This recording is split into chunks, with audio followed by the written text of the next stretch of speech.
This is the financial reality of a runway. It tracks exactly how much cash a startup has left before the line hits zero and the company ceases to exist. In this case, the count is down to the final weeks. When numbers hit this red zone, the pressure leads to paralysis. Every decision is weighed against having no capital left to fix a mistake. In this situation, the standard response is to double down on the performance. Founders typically respond by polishing their pitch decks and projecting an image of calm, steady growth to potential investors. But relying on that optimistic posture creates a dangerous gap between the pitch and the bank statement. It forces the founder to spend their remaining energy maintaining a facade instead of addressing the crisis. This usually leads to a repetitive cycle. The founder delivers a high-energy, perfectly rehearsed presentation to a room that remains entirely unconvinced. The feedback was the same across every meeting. No follow-up questions, no requests for more data, just a polite, flat rejection from every investor on the list. Investors are trained to spot the disconnect between a perfect presentation and a company that is clearly running out of time. When the pitch feels too polished for the reality of the situation, it creates a lack of trust that no amount of growth data can fix. With the traditional tools of fundraising failing, the founder had to determine if the core issue was the product itself or the way they were choosing to present it. The founder eventually decided to abandon the entire framework of the sales pitch. He put away the presentation decks and the rehearsed metrics for one final attempt. This wasn't a formal meeting, it was a phone call. No professional theater, no visual aids, and absolutely no attempt to hide the state of the failing business. This required the founder to set aside their professional pride.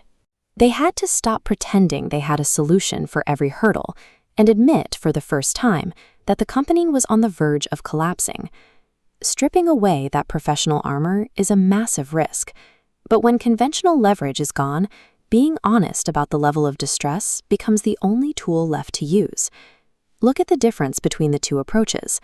Instead of the smooth, upward projections on the left, the founder focused on the steep burn rate, the high churn, and the lack of a cash buffer. He outlined the immediate operational hurdles threatening to sink the business, while stating where the company could go if they survived. This single shift changed the investors' perspective. They stopped looking for flaws in a presentation and started evaluating the person on the other end of the line. There is a very specific, rare value in a founder who is brutally honest about a failing metric. It suggests a level of self-awareness and resilience that a perfect pitch deck often fails to demonstrate. By presenting the unvarnished problem, the founder proved he had the clarity and the composure required to actually solve it. A few months later, the office environment looked completely different.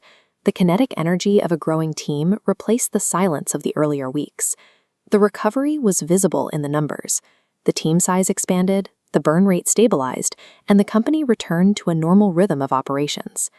This high-energy state is the direct opposite of the isolation the founder felt when the bank account was nearly empty and the rejections were piling up.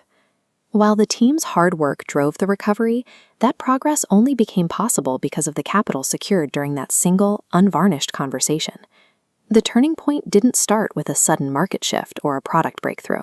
It began with the decision to change the way the founder spoke to his investors.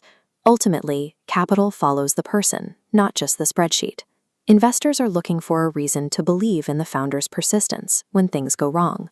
Choosing to be vulnerable and honest during a crisis isn't a sign of weakness. It is the most direct way to prove that a leader has the conviction to see a project through.